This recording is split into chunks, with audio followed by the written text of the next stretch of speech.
Bosanski umetnik Slobodan Vidović predstavio se beogradskoj publici na velikoj izložbi u prostoru Kvart tržnog centra Galerija.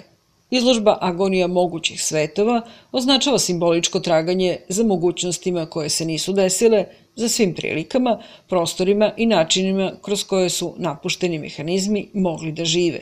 Slike poput pista i napuštenih fabrika pružaju takođe distopijski osjećaj odsustva i disfunkcionalnosti nekada produktivnih industrijskih prostora, navodi istoričarka umetnosti Ana Kršljanin. Autor Slobodan Vidović nam je rekao da je izložba došla u Beograd nakon male turneje po bivšoj Jugoslaviji. Umetnik objašnjava da izložba predstavlja presek onoga što je radio u poslednje 4 godine.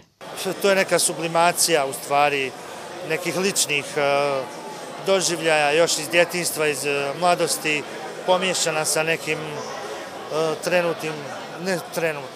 dešavanjima uopšte na planetarnom nivou. Sad, da li to zalazi od politike, ekonomije, društva, ne znam, dotiče se svega. Dominantan motiv Vidovićevog ciklusa Agonija mogućih svetova su urušeni mehanizmi aviona, zarađale karoserije automobila, potrošnost mehanizama i konstrukcija koji su u nekom prošlom životu bili aktivni, upotrebljivi i funkcionalni.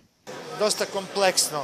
Samim tim, evo vidim reakcija publike, recimo, ne znam, kada vide neki silos koji je iz Sjeverne Bosne, šta on sad predstavlja, šta je fabrika automobila u Detroitu, šta je, ne znam, srušeni ruski MiG avion u pustinji Al-Asad u Iraku ili, ne znam, američki predsjednički avion. Znači,